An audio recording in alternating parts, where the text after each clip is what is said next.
इसका काम क्या, कॉलिंग करना है क्या इस पे?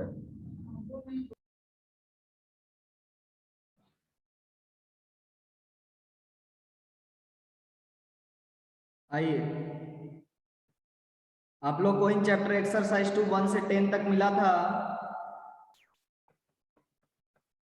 आप लोग ट्राई कर लिए? Yes sir.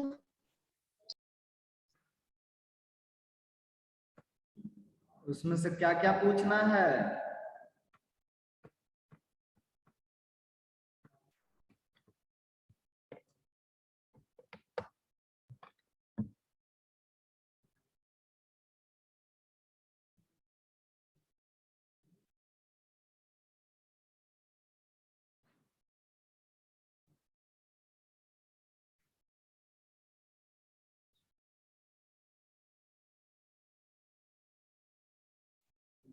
Eight nine ten, ठीक है।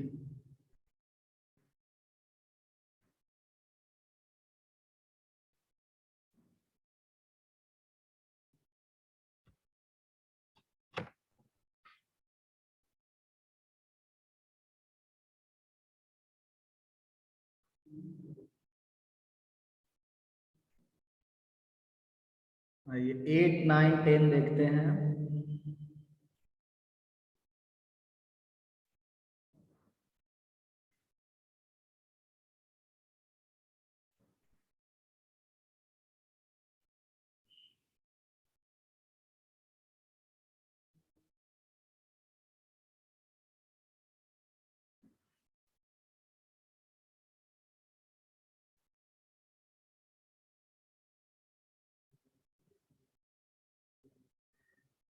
एट, इससे पहले सारा हो गया जी।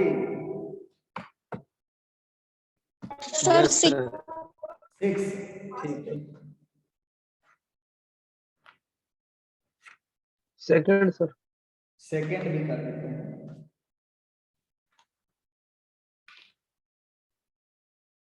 चैप्टर एक्सरसाइज 2 का क्वेश्चन नंबर 6 और सेकंड। आइए सबसे पहले 8 नंबर कर लेता हूं मैं। कर अ रेंज ऑफ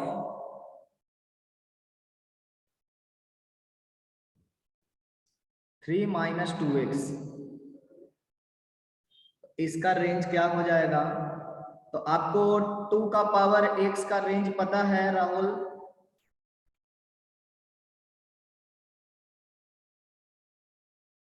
सर और ग्रेटर नंबर और रियल नंबर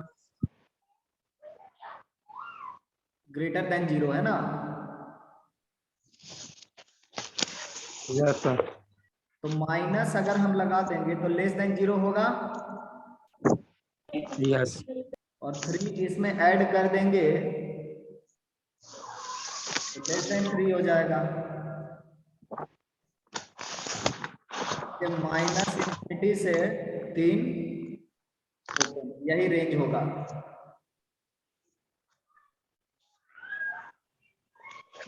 समझ गया? Yes sir. वही सर, माइनस नहीं लगाए थे, सिर्फ माइनस भूल गए थे ना, चेंज हो जाता है इनइक्वालिटी। सेकंड नंबर क्वेश्चन देखिए।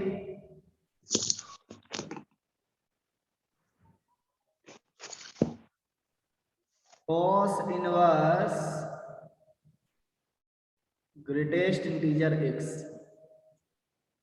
तो यहां पे कैसे अप्रोच हम लोग करेंगे? डोमेन फाइंड करना है कि रेंज फाइंड करना है? रेंज फाइंड करना है। सो रेंज फाइंड करने में हम लोग पहले अंदर इवैल्यूएशन करते हैं, राइट? तो हम ये बोलेंगे कि ग्रेटेस्ट इंटीजर x जो होता है वो बिलोंग्स टू ऑल z होता है इन जनरल, राइट? लेकिन कॉस इनवर्स के अंदर में है टू डिफाइन कॉस इनवर्स, इसका वैल्यू क्या क्या हो सकता है? Must be less than equal to -1 and greater than equal to -1। Therefore greatest integer x की वैल्यू क्या क्या हो जाएगी, या तो -1 हो सकती है, या 0 हो सकती है, या फिर 1 हो सकती है। इसलिए रेंज क्या क्या हो जाएगा मेरा,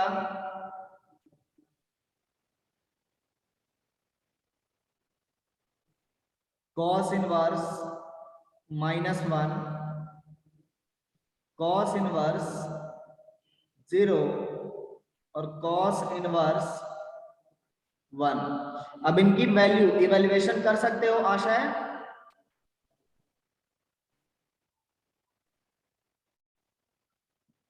हाँ सर, इतना हो जाएगा। ठीक है, ये आपका पाई के इक्वल होता है,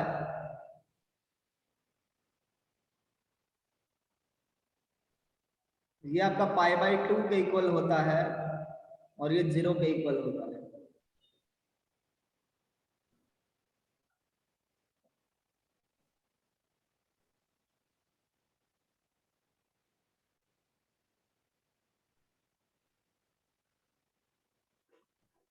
आइए देखिए, छठा नंबर सवाल देखते हैं।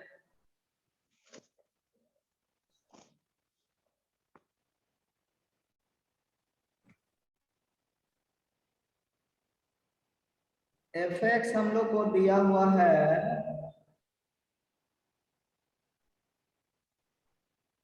cos 2 sin x। अब ये बताइए कि 2 sin x कहां से कहां तक लाई करेगा?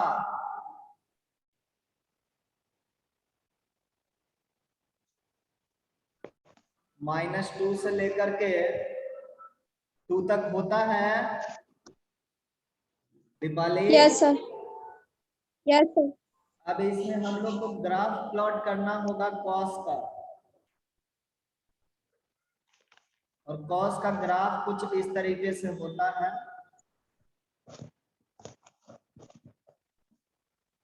अब ये बताओ कि आपका 2 x इक्वल टू 2 कहां पर होगा, -π/2 से पहले और -π के बाद बीच में कहीं पर होगा। ये x इक्वल यस टू 2 है माइनस में। ठीक इसी तरीके से सेम पोजीशन पे आपको क्या मिलेगा, x इक्वल टू 2 मिल जाएगा। तो ग्राफ का कौन सा पोर्शन देखना है दीपाली?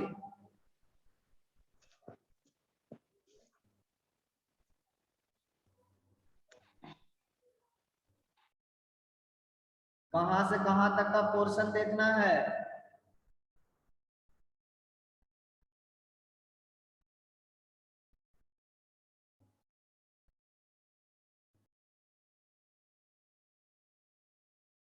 देखो, ये पोर्शन देखना होगा।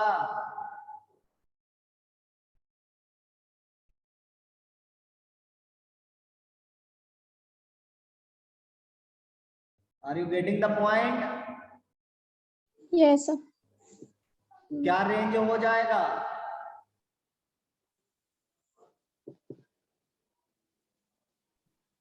कहां पे दिक्कत आ रहा है बताओ? -1 से 1। इट्स नॉट -1 से 1। -1 तक तो आप पहुंचे ही नहीं हो। -1 तो यहां कहीं है, इधर कहीं है। ये है cos 2।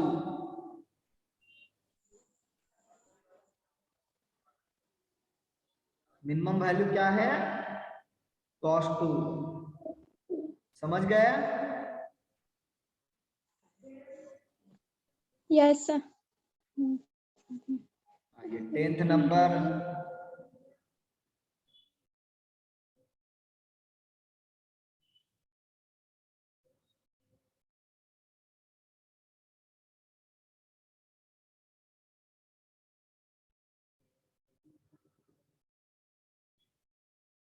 टेन नंबर, कई लोगों को डाउट है। cot स्क्वायर x माइनस π/4 है। यहाँ पे सबसे पहले स्क्वायर नहीं है, पहले है cot x माइनस π/4। और अब जा करके इसका होल स्क्वायर है। तो क्या आप cot x minus pi by 4 का रेंज बता सकते हो?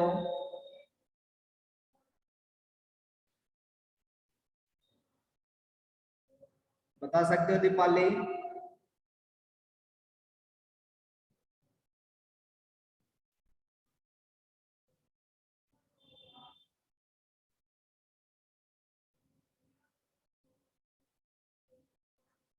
ठीक है, एक लेयर और मैं नीचे जाता हूं। x माइनस पाई बाई 4 का रेंज बता सकती हो?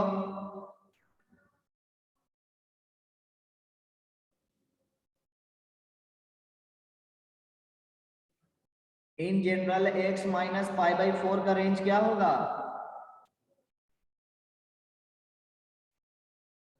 आर्यन बताएगा।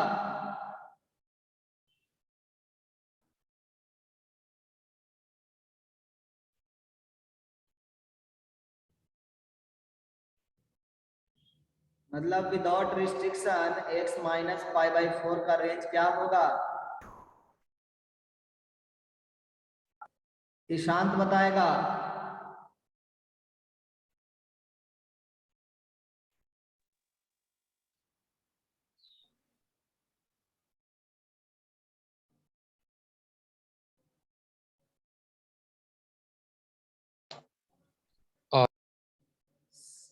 सागर बताएगा। Real number.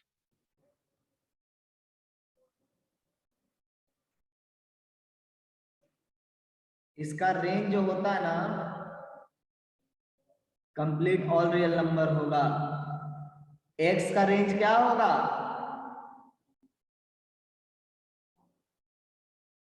r होगा।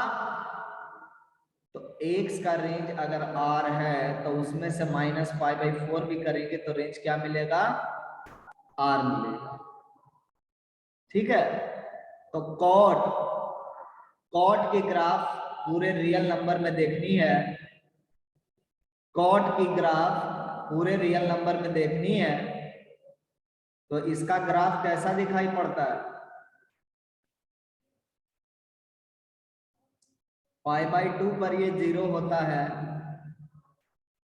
और 3 पाई बाई 2 पर 0 होता है। कुछ इस तरह का ग्राफ होता है इसका। ठीक है,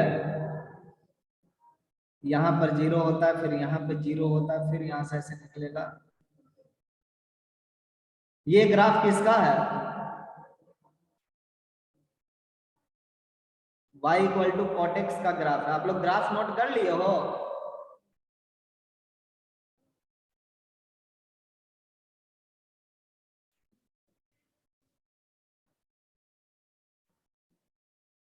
आप लोग ग्राफ नोट कर लिए हो? Yes sir.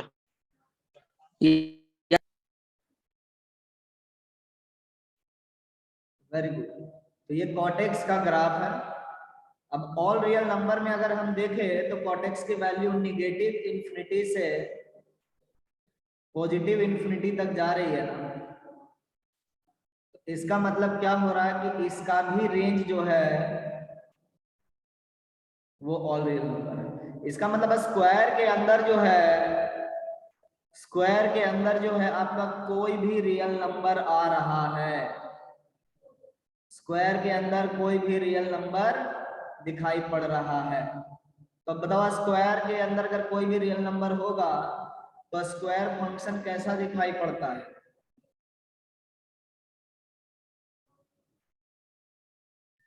कुछ इस तरह से दिखाई पड़ता है। तो y इक्वल टू 0 से लेकर के कहां तक जाएगा? इंफिनिटी तक। इसलिए रेंज क्या हो जाएगा?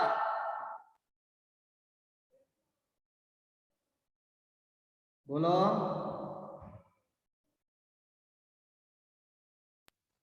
0 से इंफिनिटी। 0 से इंफिनिटी हो जाएगा, इसलिए रेंज 0 से इंफिनिटी हो जाएगा। समझ में आया सबको? सर एक बार फिर से बताइएगा स्टार्टिंग से। देखो सबसे पहले हम ये पूछ रहे थे कि x माइनस पाई बाई 4 कैसा नंबर होता था। ये कोई भी रियल नंबर होगा। हाँ अगर कोई भी रियल नंबर होगा तो इसके बाहर कौन बैठा हुआ है, कॉट बैठा हुआ है ना। हम कॉट का हर एक रियल नंबर के लिए ग्राफ ले लिए। तो यहाँ पर हम देख रहे हैं कि कॉट का मिनिमम वैल्यू जो है वो एग्जिस्ट नहीं कर रहा है, मतलब माइनस इंफिनिटी तक जा रहा है, और कॉट का मैक्सिमम वैल्यू भी इंफिनिटी तक जा रहा है, मतलब डिफाइंड नहीं है, राइट। तो हम ये कहेंगे कि cot x minus pi by 4 जो है हर एक रियल नंबर को बिलोंग कर रहा है। चलेगा। तो यस सर। अब देखो इस ये अंदर का जो आर्ग्यूमेंट है वो कोई भी रियल नंबर है, तो रियल नंबर का स्क्वायर ना हम सोचेंगे फिर। तो रियल नंबर का स्क्वायर 0 से लेकर इंफिनिटी तक जाता है। समझ में आई बात? Yes sir. Very good. आइए, और किसी क्वेश्चन में किसी को डाउट है?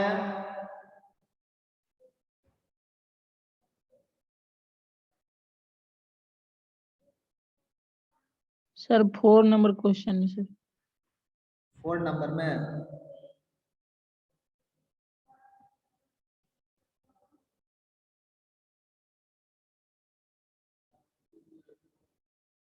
देखिए 4 नंबर जो है रेंज ऑफ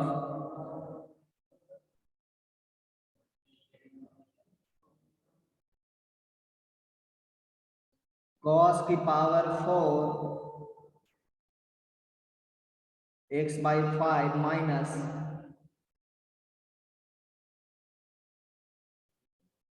x बाई 5, इसका रेंज फाइंड करना है। तो सबसे पहले आप ये देखिए कि आप इसको फैक्टराइज कर सकते हैं। हम ऐसा लिख सकते हैं इसको, cos square x by 5 minus sine square x by 5 whole square. ऐसा मैं लिख सकता हूं रोशन? Yes sir. तो इसका 2 फैक्टराइजेशन होगा। एक होगा एक्स स्क्वायर बाई 5 माइनस वाला,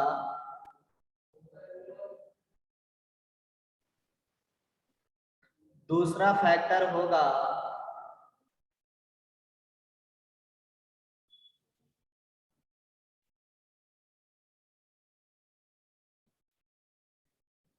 क्या रोशन आप सेकेंड फैक्टर को सिंप्लीफाई कर सकते हो?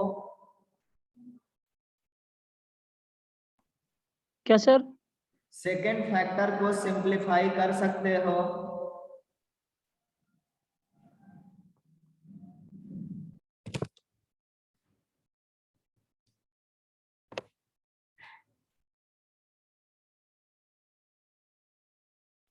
सर Second- ये एक लो, और फॉर्मूला पे बैठ रहा है सर।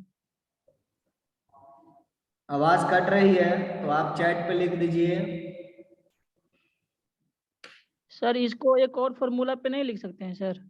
कौन फार्मूला पर जी? Sir cos x by 5 plus sine x by 5 का whole square minus 2 cos x by 5 sine x by 5। वो तो तब तुम लिखते ना जब प्लस में होता, ये तो माइनस में ना है बच्चा। सर सेकंड वाला ना बोल रहे हैं सर? सेकंड वाला, हाँ अच्छा, उसको और फार्मूला पर ब्रेक करना चाहते हो? यस सर वही बोल रहे हैं। अच्छा, उससे क्या मिलेगा हमको? और सिंपल हो जाएगा कि कॉम्प्लेक्स हो जाएगा? सर और ज्यादा लंबा हो जाएगा। ज्यादा दिक्कत होने लगेगा, है ना।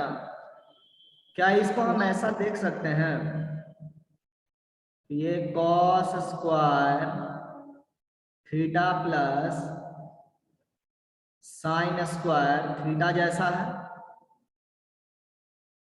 Yes sir. तो इसका मतलब क्या हो रहा है ये?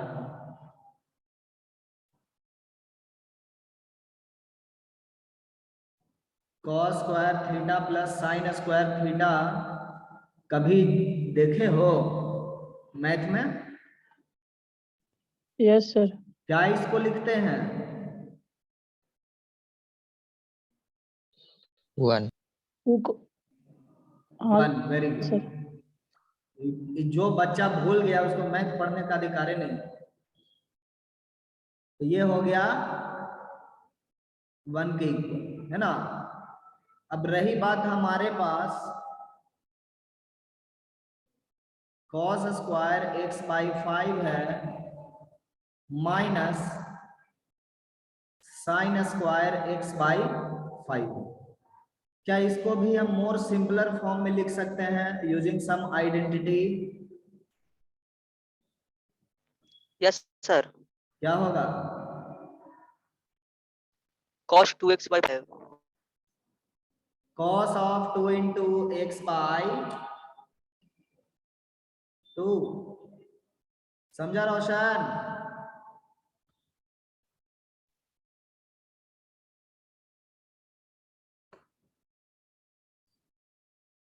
समझा जी? Yes sir. अब इसका रेंज बता सकते हो?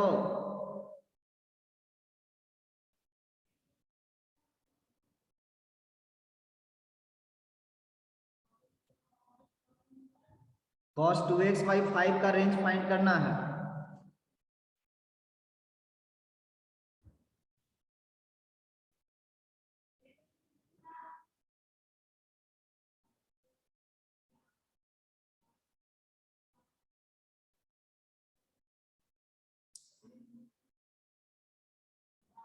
कोई मुझे cos 2x/5 का रेंज बताएगा? सारांश।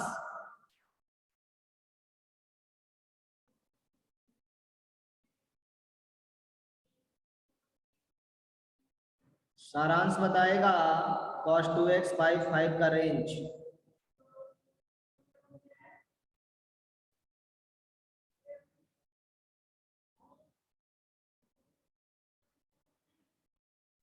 -1/7। Very good. -1/7। और किसी को अगर कोई पॉइंट नहीं समझ में आ रहा है तो वो काइंडली पूछ लेंगे। मैं आपकी कॉपी नहीं देख सर सकता हूं अभी। -1 कैसे हुआ? आप क्या लिखते हो क्या सोचते हो मैं ट्रैक नहीं कर पाऊंगा। इसलिए जिनको जो डाउट आ रहा है कि यह -1/7 कैसे हुआ है तो आप पूछ सकते हैं। Yes sir. कैसे? वो कैसे आया है ना, देखो कितना बढ़िया सवाल।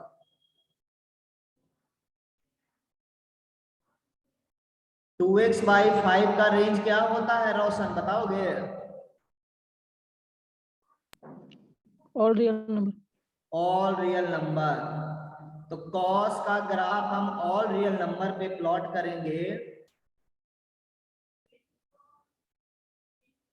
कुछ इस तरीके से, तो मुझे रेंज क्या मिलेगा?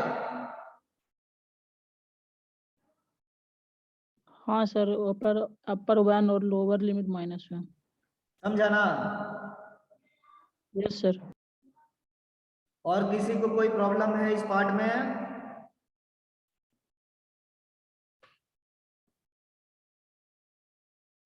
और किसी को कोई सवाल लग रहा हो कि कैसे होगा?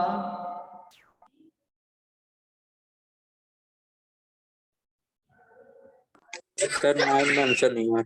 कौन सा? 9 नंबर। 9 नंबर। यस। ठीक है।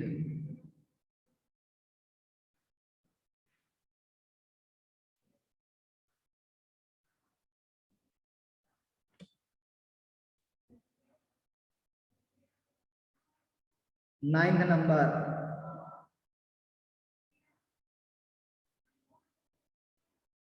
fx आपका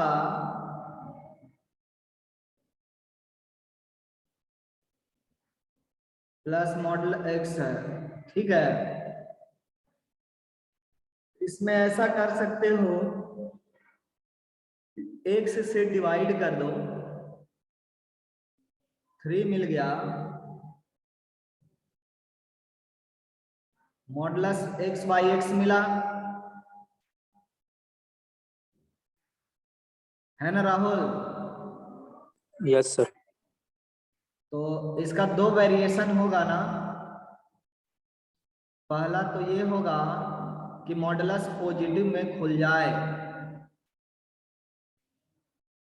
दूसरा ये होगा कि मॉडुलस निगेटिव में खुल जाए। इसका ऊपर वाला डेफिनेशन का सिंप्लीफिकेशन क्या है? 3 + x/x का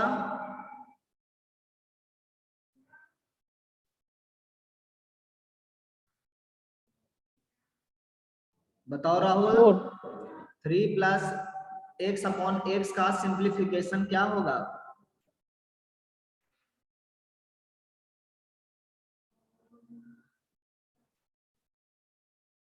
4 सर।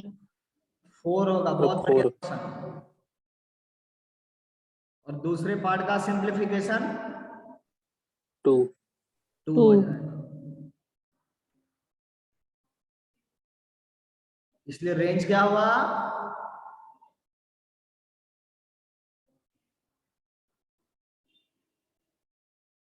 2,4 होगा। Got it? Yes sir. देखिए एक एग्जांपल मैं अपने तरफ से करवा रहा हूं, that is a bit difficult. 11 number कह रहा है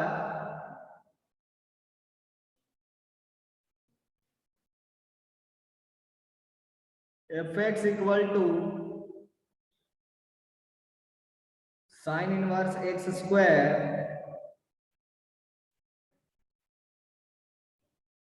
tan इनवर्स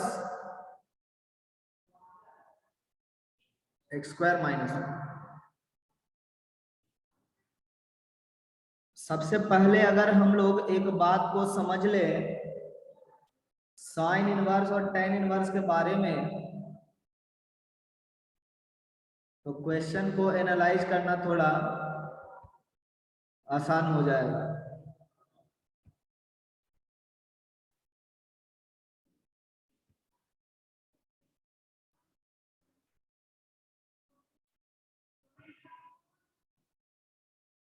देखिए क्या है, दोनों जगह आपका x² ही आ रहा है ना। और बढ़िया चीज ये है कि अगर x² बढ़ता है तो x² - 1 भी बढ़ेगा। Am I correct?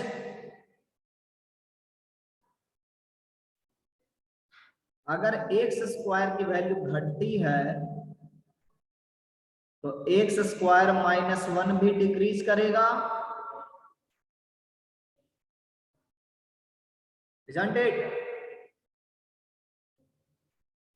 Yes sir. तो दोनों में चेंजेस साथ साथ हो रहे हैं। अब देखिए क्या, x² कभी निगेटिव होता नहीं है तो ये पॉजिटिव होगा।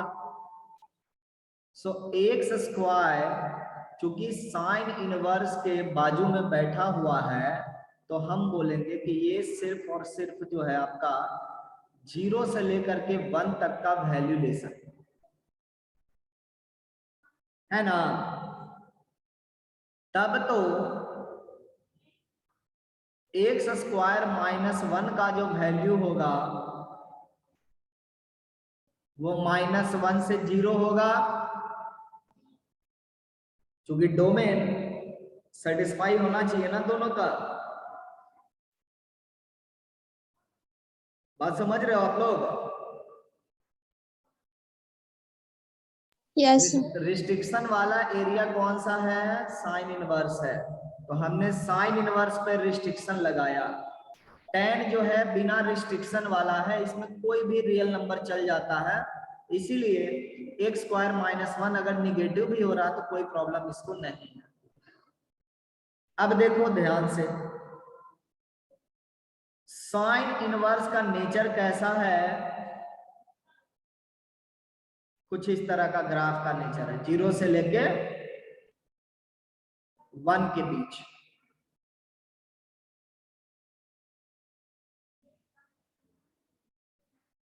और tan इनवर्स का अगर हम ग्राफ प्लॉट करें तो इनका कुछ इस तरीके से है, ठीक है। मतलब ये कुछ अप्रोच करता है ना किसी लाइन को, ऐसे क्या।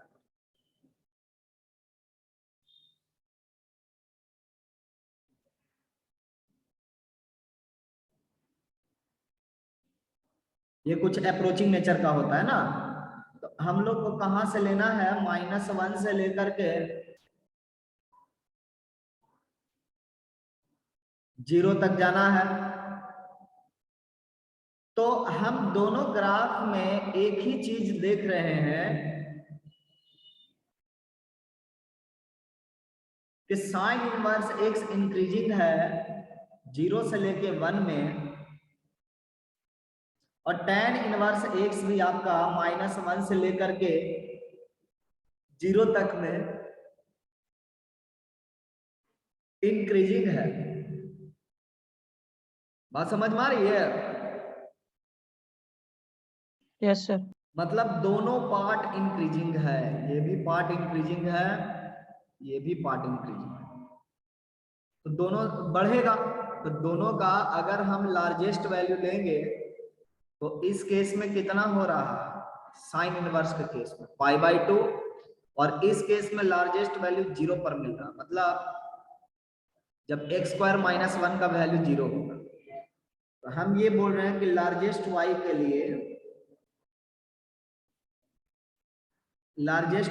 लिए, साइन इनवर्स 1 देखना होगा हम लोग, और इस केस में लार्जेस्ट y के लिए tan इनवर्स 0 देखना होगा। Is everybody getting?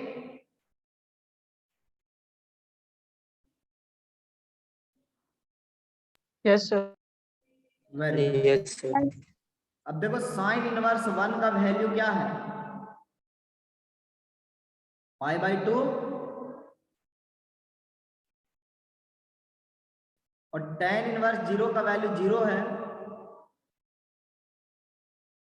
इसका मतलब π/2 मैक्सिमम वैल्यू मिला। Smallest y,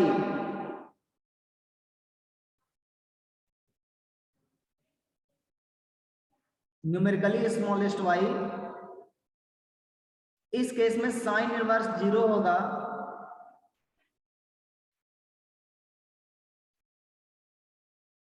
tan inverse -1, 0 plus half times tan inverse -1। सो tan इनवर्स -1 का वैल्यू क्या होगा? थीटा मान लेते हैं, tan थीटा इक्वल टू -1 होगा। सो थीटा इक्वल टू -π/4 हो जाएगा। तो ये आपको कितना लेना है? -π/4। मतलब ये हो रहा -π/8। सो रेंज क्या हो जाएगा?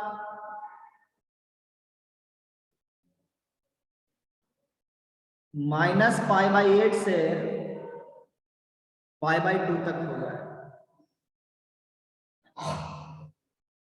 समझ में आया सबको? Yes, sir. Very good. Yes, sir. Yes.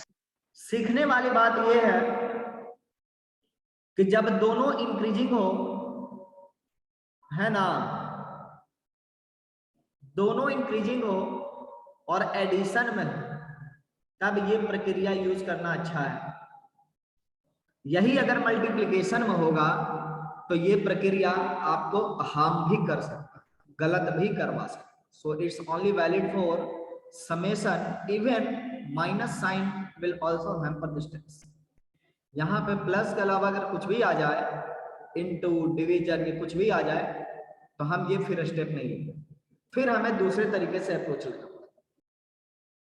लेकिन अगर प्लस साइन होता, चाहे ये दोनों इंक्रीजिंग हो या दोनों डिक्रीजिंग हो, आप इस तरीके का अप्रोच ले सकते हैं कि मिनिमम और मैक्सिमम, मतलब कॉमन डोमेन आप फाइंड कर ले और कॉमन डोमेन में आप देख लीजिए कि मिनिमम पॉइंट क्या मिल रहा है और उसके हिसाब से काम कर लीजिए।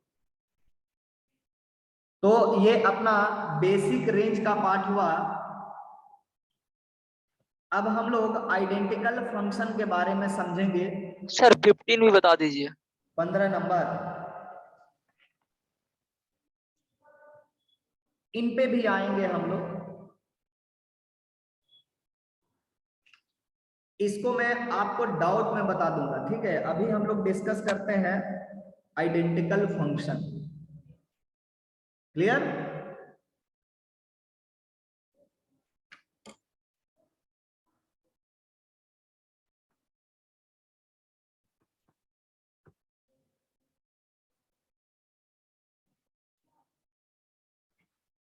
सो आज का टॉपिक स्टार्ट हो रहा है।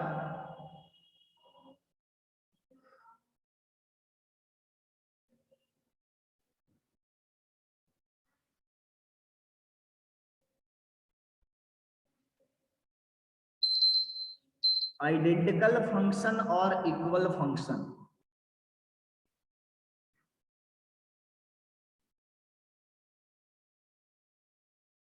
Identical function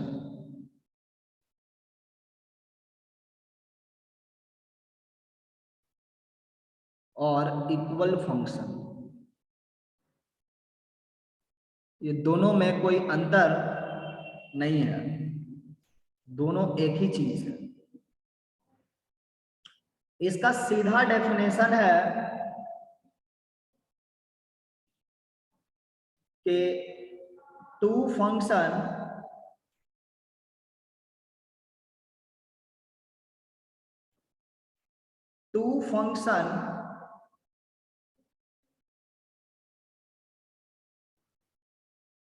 f and g are said to be equal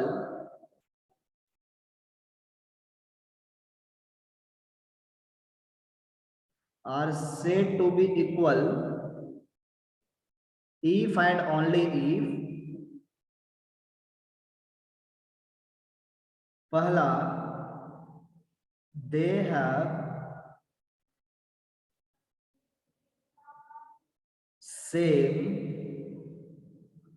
domain। सबसे पहले उनके पास डोमेन क्या होना चाहिए? बराबर होना चाहिए, ठीक है। दूसरी बात,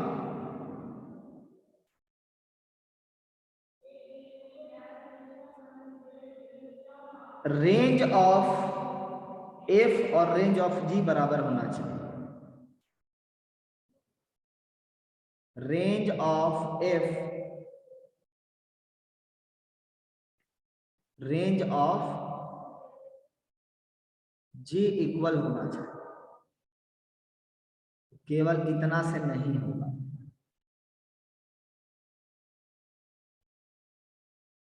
आपका for every x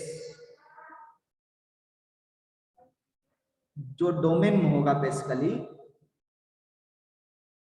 f(x) equal to g of x होना चाहिए, ठीक है। तो तभी जाकर के आप क्या कह सकते हो कि फंक्शन आइडेंटिकल है। अब यहां पे मैंने क्या लिखा है कि सेम डोमेन होना चाहिए और रेंज सेम होना चाहिए। इसका कई बार जो लोग हैं मिसयूज करते हैं, मतलब अलग तरीके से सोचते हैं, लेकिन आप लोग इसी तरीके से सोचिएगा कि डोमेन सबसे पहले सेम होना चाहिए और रेंज आपका सेम होना चाहिए, तभी जाकर के हम लोग क्या कहेंगे, फंक्शन को इक्वल कह पाएंगे। मतलब ये तीनों कंडीशन सेटिस्फाइड होना चाहिए। फॉर एग्जांपल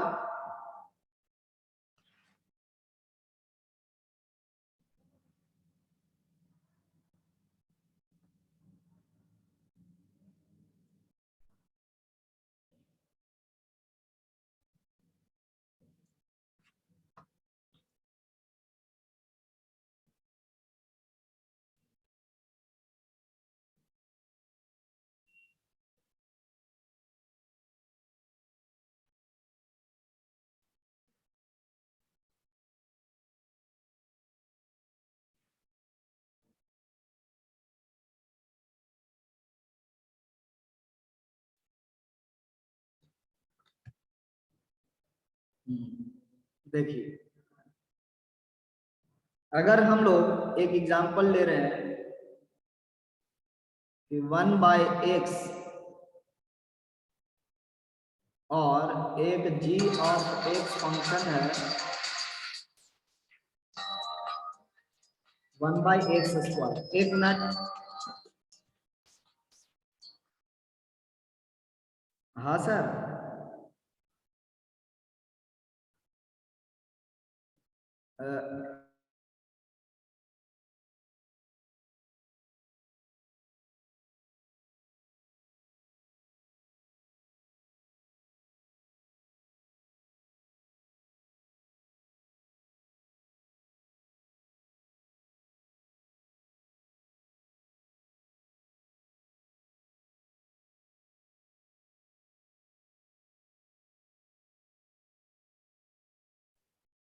हाँ, तो हम ये बात कर रहे हैं कि हमारे पास दो फंक्शन है, f of x equal to 1/x define किया गया है और g ऑफ x आपको 1/x² डिफाइन किया गया है। तो क्या ये आइडेंटिकल है या फिर नहीं है?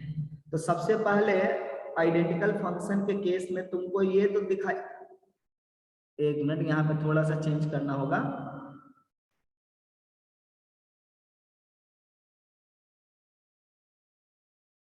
x लेंगे तो एक चीज तो आपको हमेशा विजुअलाइज होगा कि कुछ ना सिंप्लीफिकेशन किया जा सकता है। जैसे यहाँ पे हम सिंप्लीफिकेशन करेंगे तो 1/x पहुंच जाएगा, है ना, ये 1/x पहुंच जाएगा। तो आप सिंप्लीफिकेशन कब अलाउड है? When simplification is allowed, when simplification is allowed।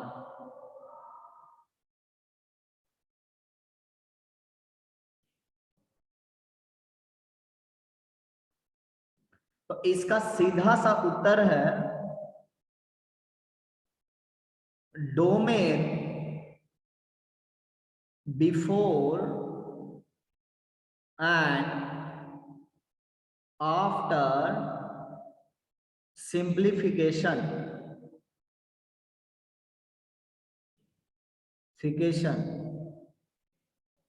should remain same।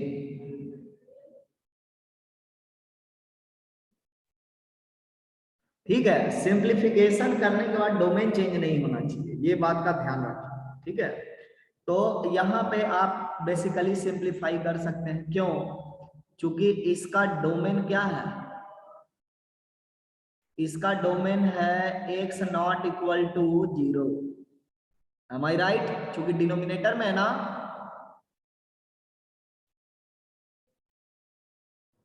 बात समझ में आ रही है? Yes sir. Yes.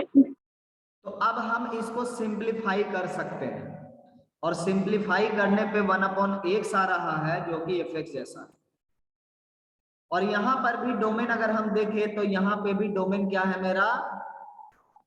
x not equal to 0 है। तो जब आइडेंटिकल स्ट्रक्चर है सिंप्लीफिकेशन के बाद और डोमेन सेम है तो ये फंक्शन क्या हो जाएगा? इक्वल हो जाएगा। सो यहाँ पे तीनों कंडीशन सेटिस्फाइड है। आपका डोमेन ऑफ f जो है वो डोमेन ऑफ g के बराबर है, और दूसरी चूंकि आइडेंटिकल स्ट्रक्चर है और डोमेन सेम है तो रेंज भी बराबर होगा, range f equal to range g, और तीसरी हर एक पॉइंट पे वैल्यू भी सेम है, fx equal to g of x for every x, है ना, जहां पर ये डिफाइंड है। एक और क्वेश्चन में लिख रहा हूं,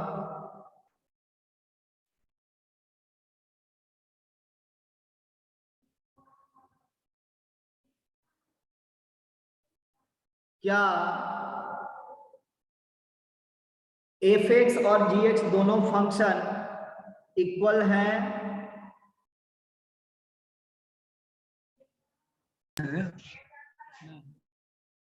यस और नो में जवाब भेजेंगे।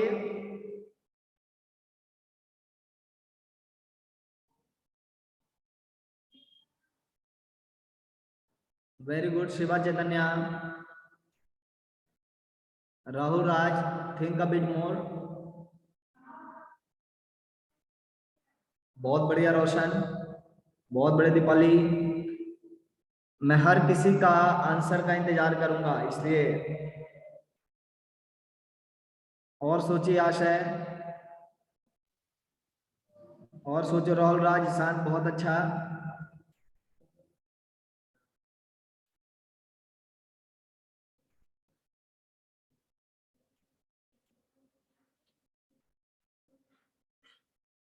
और सोचिए सागर, अनीश, पंकज बहुत अच्छा।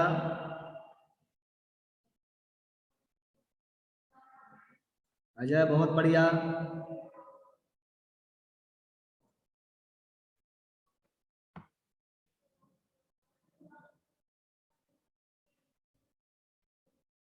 बहुत बढ़िया निशान।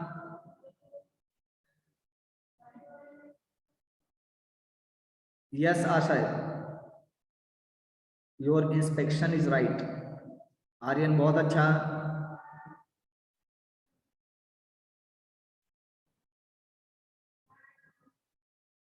देखिए ये दोनों फंक्शन आपस में इक्वल नहीं है, आइडेंटिकल नहीं है, ठीक है। क्यों?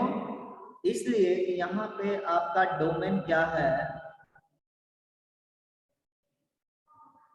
x नॉट इक्वल टू 0 है, बट यहाँ पे डोमेन आपका मतलब x belongs to all real number है। सो डोमेन डिफर्स है ना।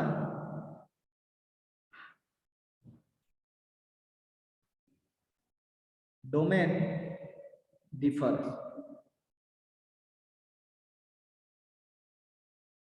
इसलिए आंसर क्या होगा?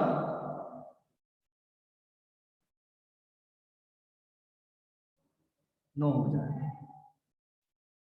Is the point clear to everybody? Yes sir. Yes, sir. Very good. So एक एग्जांपल मैं और ले रहा हूं।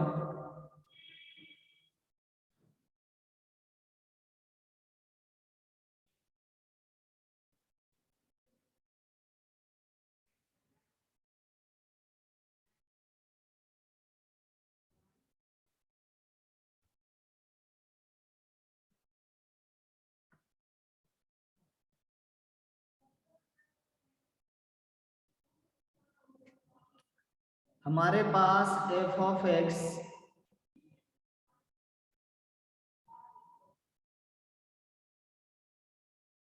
tan x into cos x है,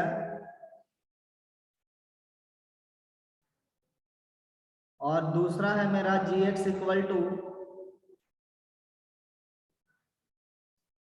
sin x। tan x into cos x है और दूसरा है gx equal to sin x। Are they equal?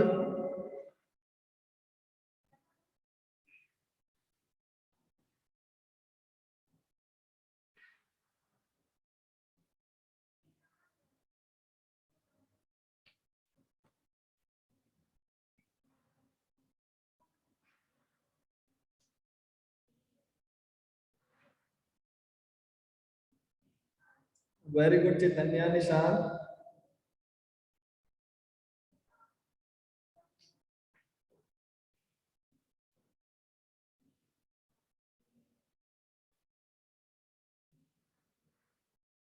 Very good Shiva, Pankaj.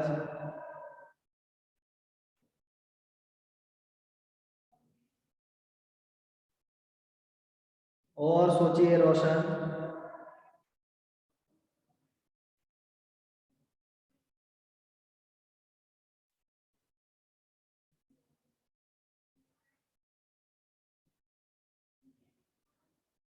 और सोचो रोशन।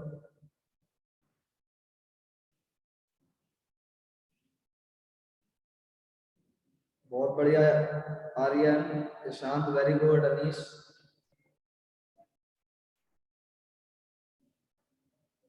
सागर, दीपाली, सारांश, what are your views?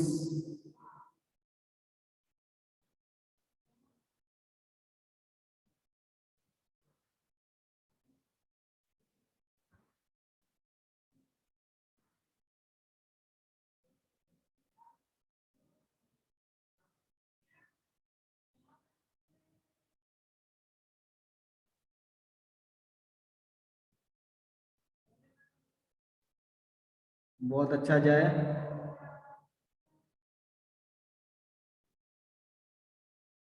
और सोचो Rahul.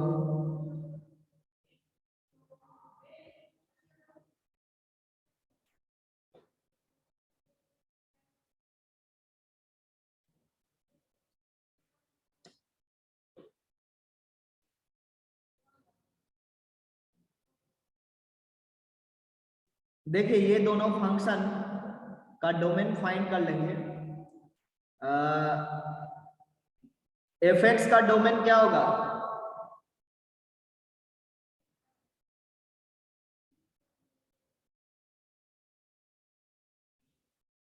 Domain of F x find करना है।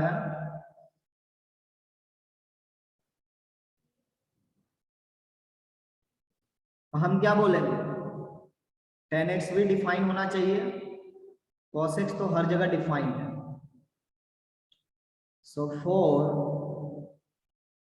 tan x part x isn't equal to 2n plus 1 pi by 2, है ना? cos x को कोई प्रॉब्लम नहीं है, इसलिए डोमेन ऑफ f जो होगा वो कुछ इस तरह से होगा कि x belongs to all real number and x is not equal to 2n plus 1 pi by 2।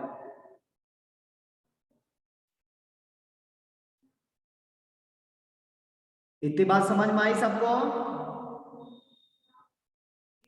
Yes sir. But domain of gx क्या है? Yes.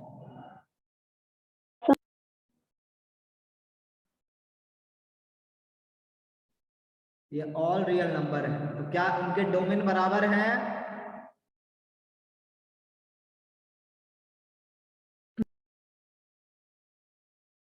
Domain differ.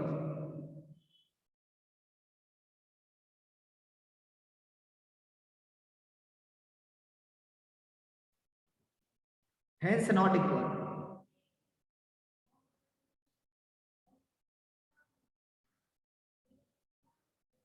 समझ में आया सबको? Yes sir. Yes, sir. मतलब अगर इसमें जवाब आपका गलत मिलता है तो सीधा इशारा है कि आप डोमेन ढंग से फाइंड नहीं कर रहे हो।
देखिए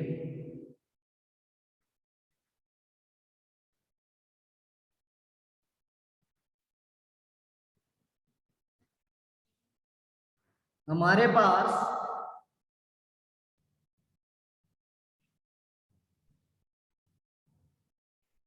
F X equal to 3 modulus x divided bye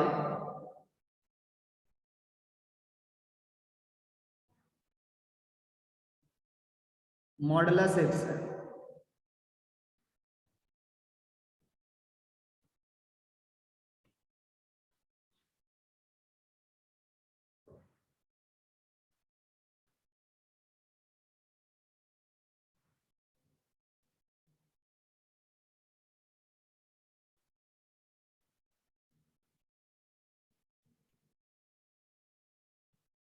हमारे पास 3 modulus x divided by modulus x है, और दूसरा है G of x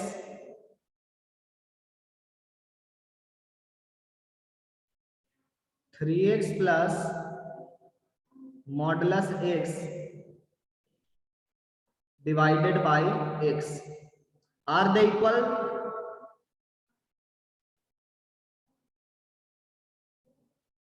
sir 3x plus modulus x या माइनस? प्लस है।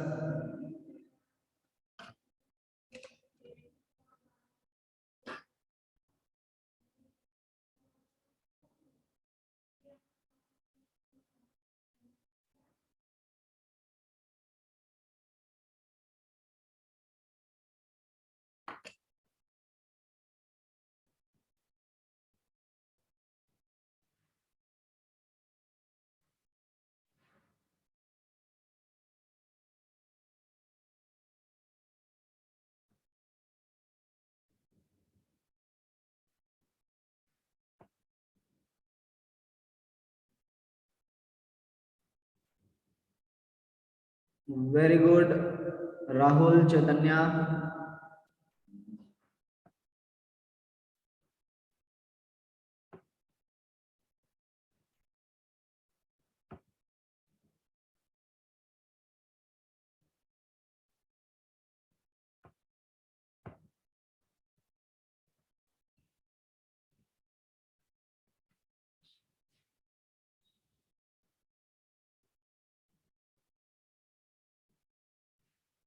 तो कौन अंबानी बन गया जी?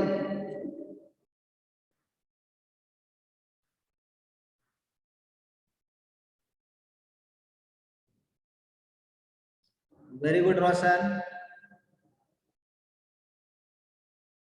Very good Nishant. आशय और सोचो।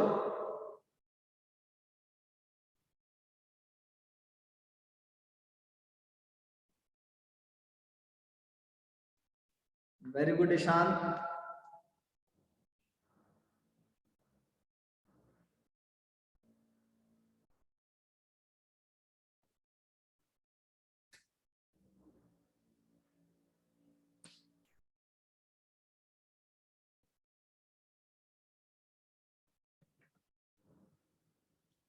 डोमेन देखोगे ना बाबू, दोनों का डोमेन सबसे पहले है क्या? दोनों का डोमेन है क्या? आशय बताएगा एफ का डोमेन क्या है?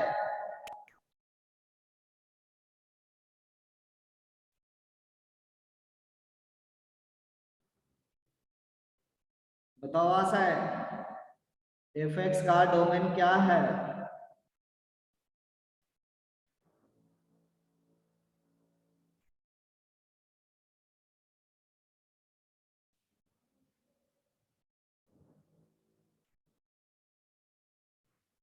हेलो।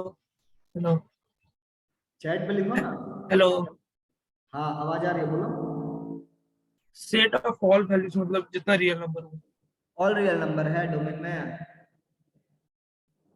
इसमें नहीं। एफ का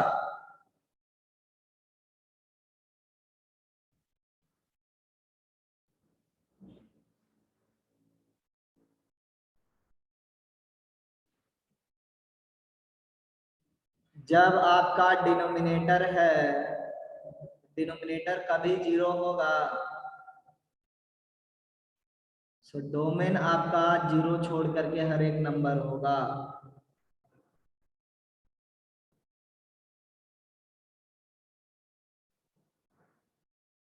डोमेन जो है वो क्या है?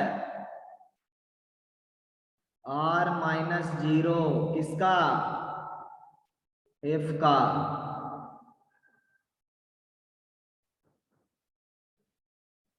डोमेन ऑफ जी क्या हो जाएगा?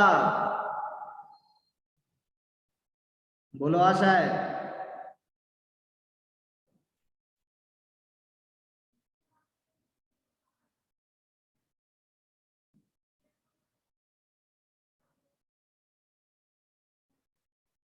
बताओ जी का डोमेन क्या होगा? चैट पर लिखो अगर आवाज जा रही है तो।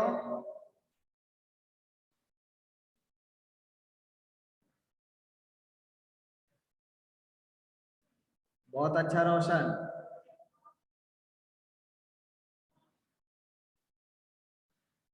R-0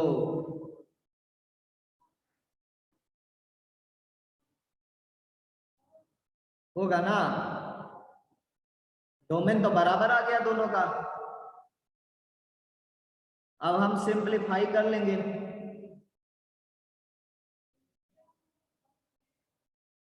एफ एक्स को हम लिख सकते हैं 3 प्लस एक्स अपॉन एक्स। जी एक्स को लिखेंगे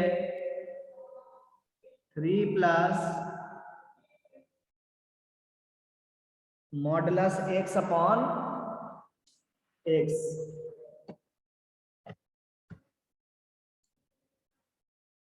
3 plus modulus x upon x हो जाएगा, है ना? तो अब हमें ये पता करना होगा कि क्या वैल्यू हर जगह सेम देगा ये लोग? बिल्कुल देगा। हम इसको सिंपलीफाई कर सकते हैं, क्योंकि एक्स अपना जीरो नहीं है, डोमेन का पार्ट में जीरो नहीं है, तो हम क्या कर सकते हैं? मॉडुलस एक्स से मल्टीप्लाई डिवाइड कर सकते हैं। सो मॉडुलस एक्स का whole square divided by modulus x लिख सकता हूं मैं। और अब इससे इसका जो है वैल्यू एक्स स्क्वायर होता है, तो मैं लिखूंगा 3 plus x square divided by x into modulus x. तो एक्स से एक्स कैंसिल आउट हो गया, तो हमारा एक्सप्रेशन ठीक एफ एक्स जैसा क्रिएट हो गया, है ना? तो जब एक्सप्रेशन आइडेंटिकल है, डोमेन आइडेंटिकल है, तो रेंज आइडेंटिकल होगा ही। इसलिए दोनों फंक्शन क्या है? इक्वल है। Both are equal. समझ में आई बात? यस आशय। Yes sir.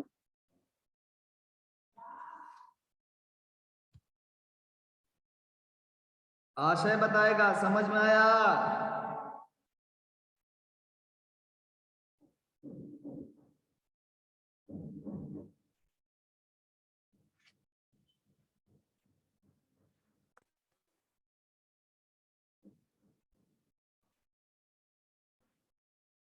बोलो आशय, समझ में आया जी?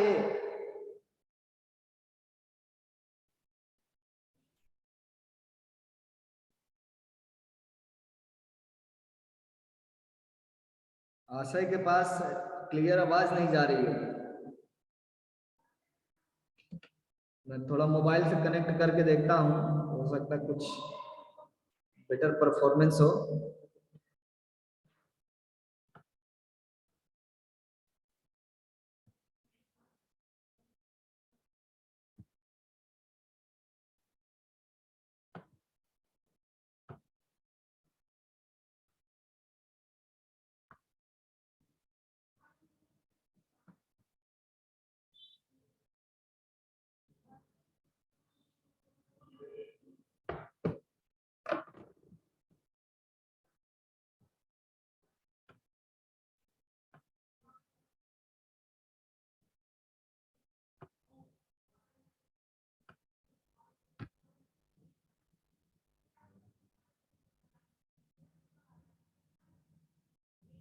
आवाज आ रही है अभी? Yes sir. Yes sir. आशय, तुम्हारे को आवाज आ रही है?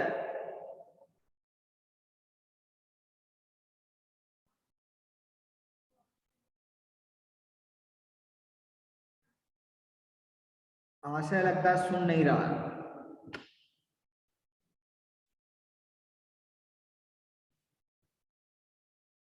जब से इसका सेल्फ क्लास का किस्सा आया तब से ये पता नहीं किस दुनिया में रहता है।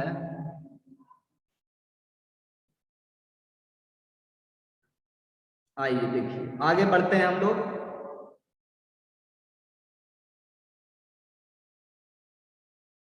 अनीस को समझ में आया ये? यस सर, आ गया। बहुत बढ़िया। अब हम लोग फंक्शन के कुछ नेचर पर डिस्कस करेंगे।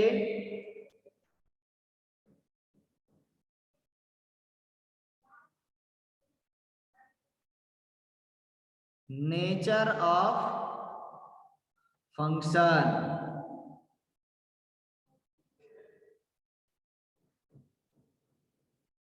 इसमें दो नेचर पर हम लोग सबसे अधिक डिस्कशन करते हैं। पहला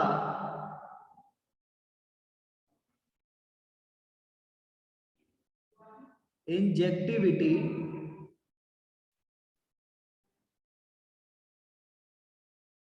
और दूसरा सर्जेक्टिविटी।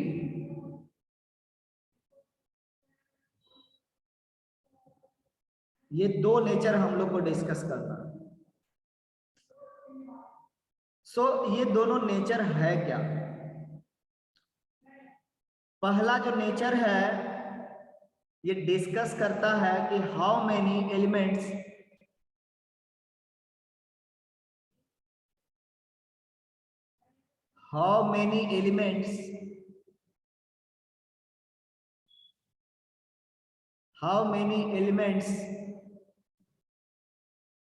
share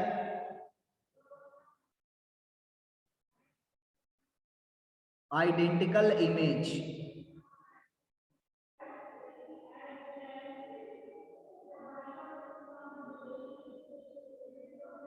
ठीक है। दूसरा जो प्रॉपर्टी है सर्जेक्टिविटी, ये कहता है इज कोडोमेन फुल्ली यूटिलाइज्ड,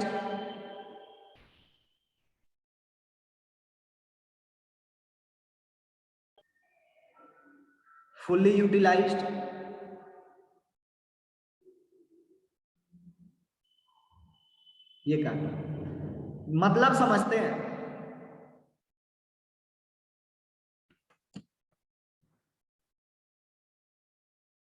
आइए देखिए,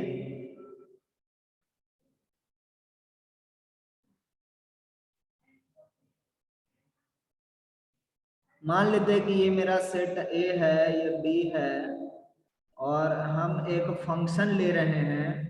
यहाँ पे ए है, बी है, और यहाँ पे 1 2 3 है।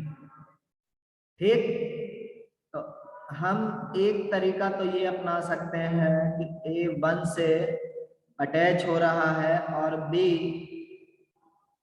अदर देन 1 से अटैच हो रहा है। बी अदर देन 1 से अटैच हो रहा है। दूसरा तरीका हम ये अपना सकते हैं डिफाइन करने के लिए फंक्शन को कि ए बी सेट तो है, इसमें ए और बी है, इसमें 1 2 3 भी है। तो ए जिस बंदे से अटैच हो रहा है सेम बंदे से बी अटैच हो रहा है। क्लियर? तो यहां पे हम देख रहे हैं कि each member of range has a unique pre-image इन ए। अगर हम पहला वेन डायग्राम की बात करें तो हम ये कह सकते हैं each member of range has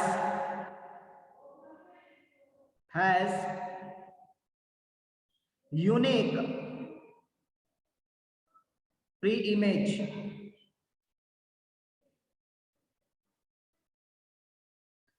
दूसरे केस में आप देख सकते हो at least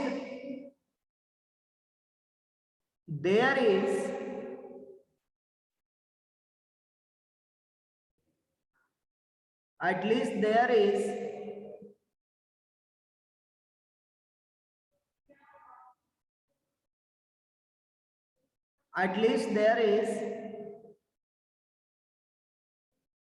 one member in range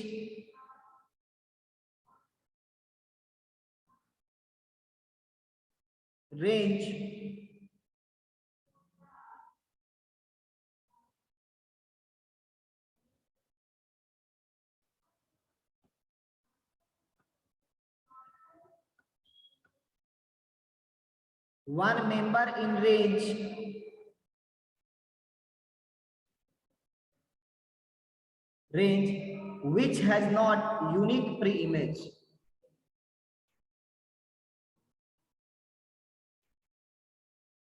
Which has not unique pre-image.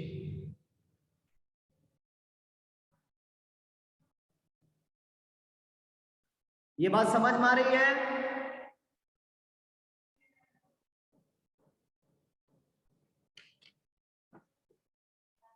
Yes sir. देखिए यहां पर क्या है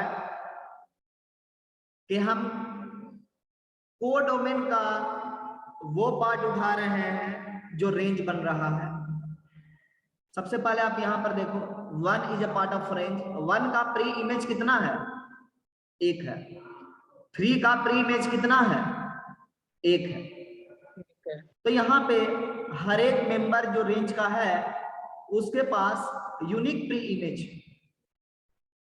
जबकि सेकंड केस अगर हम ऑब्जर्व करें तो 1 के पास कितने प्री इमेज हैं? 2। तो यूनिक नहीं ना हुआ। तो 2 तरह का मतलब हमारे पास फंक्शन होता है। एक ऐसा फंक्शन जहां पर हर एक मेंबर जो रेंज में होगा उसका यूनिक प्री इमेज होगा, और दूसरा आपका ऐसा कम से कम एक मेंबर आपको जरूर दिखाई पड़ेगा रेंज में जिसका यूनिक प्री इमेज नहीं है। तो हम लोग इस कैटेगरी के फंक्शन को इंजेक्टिव फंक्शन कहते हैं।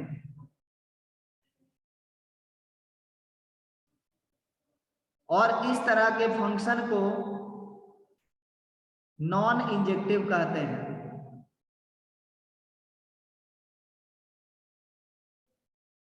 क्लियर? इंजेक्टिव का दूसरा नाम है 1-to-1 फंक्शन, और इसका दूसरा नाम है many to one function. Is it clear to everybody? Yes, sir. So what will Yes, you sir. write the definition of injective or 1-1 function? If a function is such that each member of range has unique pre-image, then function is said to be injective or 1-to-1 function. अगर आपसे many to one function का definition पूछना है तो आप क्या बताओगे? A function such that at least there is one member in its range which has not unique pre-image, या which has multiple pre-images. Not unique का मतलब क्या हो गया? Multiple. ये बोल सकते हैं। ऐसा एक भी मेंबर अगर आपको मिल जाए ना तो वैसे केस में हम लोग फंक्शन को क्या कहते हैं, नॉन इंजेक्टिव और minute one. Clear? Yes sir. अब आते हैं हम लोग सर्जेक्टिविटी में। इस कोडोमेन फुल्ली यूटिलाइज्ड। सो हम लोग इस इन दोनों ग्राफ में ऑब्जर्व कर सकते हैं, या फिर एक अलग वेन डायग्राम में ले रहा हूं। सो वेन डायग्राम को ऑब्जर्व करने की कोशिश करो आप।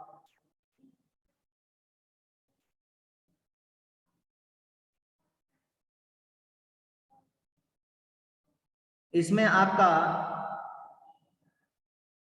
ए बी सी है, 1 2 है,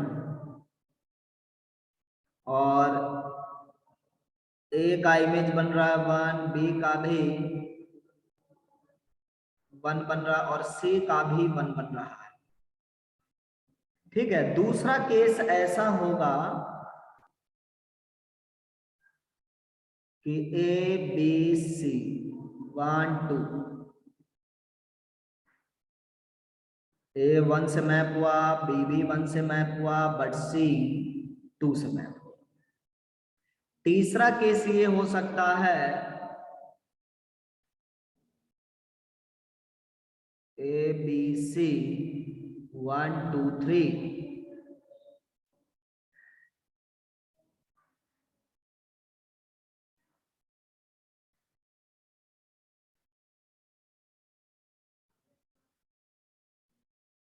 बहुत बहुत बढ़िया Ishan. now we are able to recognize whether a function is injective or not. so आप बता सकते हो, आपका ये जो ग्राफ है, फर्स्ट वेन डायग्राम, यस क्या सर। फर्स्ट वेन डायग्राम में जो मेरा रूल है वो इंजेक्टिव है? नहीं सर, नहीं।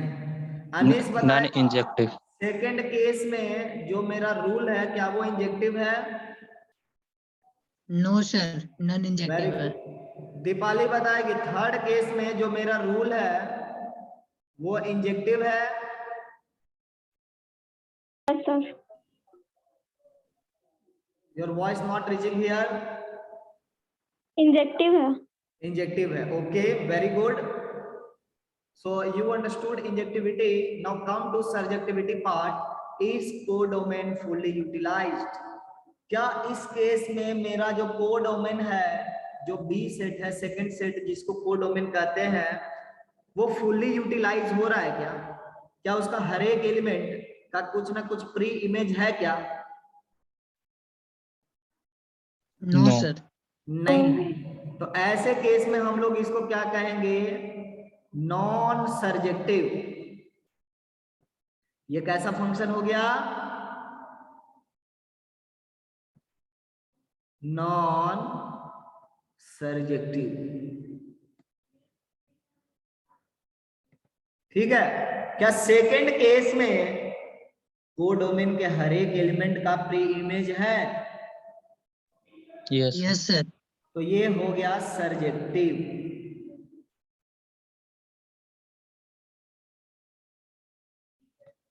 थर्ड केस में क्या कोडोमेन के हर एक एलिमेंट का प्री इमेज है? Yes surjective. सर। तो ये भी सर्जेक्टिव। अब बताइए, सर्जेक्टिव और नॉन सर्जेक्टिव दिखाई पड़ गया है ना।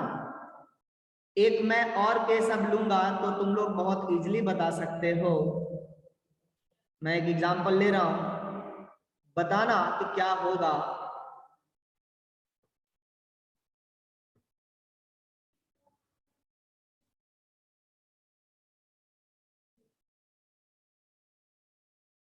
ए में और बी में कुछ इस तरह से रूल डिफाइन किया गया है कि ए के पास 3 मेंबर है और बी के पास 4 मेंबर है। क्या ऐसा कोई रूल जो फंक्शन हो, सर्जेक्टिव फंक्शन जनरेट कर सकते हैं क्या ए से बी में?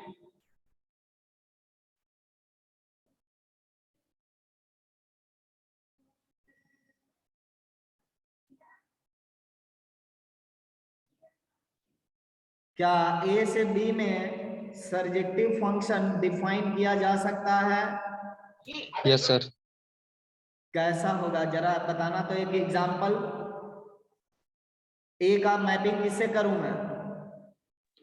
1 ए का मैपिंग मैंने 1 से कर लिया, बी का 2 सी का 3 क्या ये सर्जेक्टिव है? No, sir. Yes sir. Ishan क्या ये सर्जेक्टिव है? No sir. नहीं। मेरा सवाल है can f be a surjective? No. नहीं हो सकता। नो। क्यों? इसलिए कि यहाँ पे मोर नंबर ऑफ एलिमेंट है और एक जो डोमेन का एलिमेंट होता है उसका ज्यादा से ज्यादा कितना इमेज बनेगा? एक बनेगा।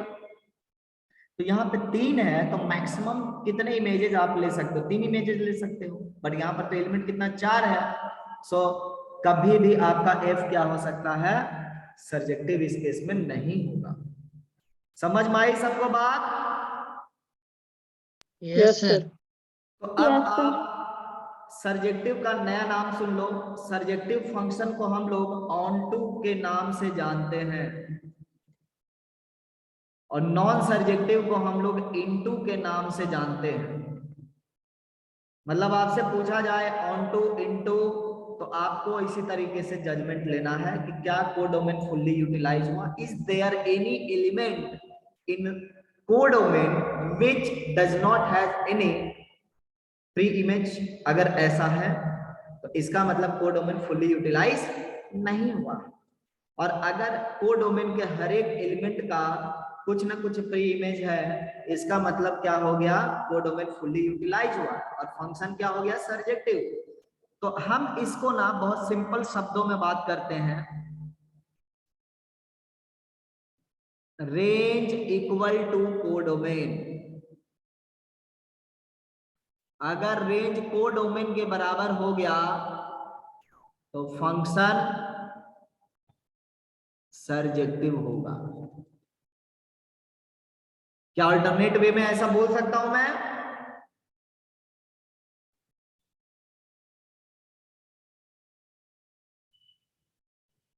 हेलो, आवाज आ रही है आप लोग को? Yes sir. Yes, क्या sir. मैं Yes, sir. ऐसा बोल सकता हूं कि रेंज बराबर कोडोमेन होगा तो फंक्शन सर्जेक्टिव होगा? Yes sir. क्योंकि Yes, sir. कोडोमेन का हर एक एलिमेंट का कुछ ना कुछ अगर प्री इमेज है, इसका मतलब पूरा कोडोमेन क्या है? रेंज के बराबर है। लेकिन जनरली कोडोमेन रेंज का सुपरसेट हुआ करता है ना। तो इस केस में ये दोनों बराबर हो रहे हैं, स्ट्रिक्ट सुपरसेट नहीं है, बराबर हो गया है। ऐसे केस में फंक्शन सर्जेक्टिव होगा। और अगर इंजेक्टिव है आपका फंक्शन, नॉन सर्जेक्टिव है, तो उस केस में रेंज और कोडोमेन के बीच में क्या रिलेशन होगा? Range strictly subset of codomain. मतलब कोडोमेन में कम से कम एक एलिमेंट होगा जो रेंज का पार्ट नहीं होगा। तो अभी के क्लास में हम लोग इतना ही तक डिस्कस करते हैं, बाकी चीजें हम लोग नेक्स्ट के क्लास में डिस्कस करेंगे। और आप लोग नोट डाउन कर लें। सो 15 मिनट का ब्रेक ले लीजिए और हम लोग 52 पर मिलेंगे। Okay, have a nice day. Thank you sir. Thank you, sir. हाँ, 12:52 पर मिलेंगे, ध्यान रहे। ओके। लिंक मैं दोबारा नहीं भेजूंगा।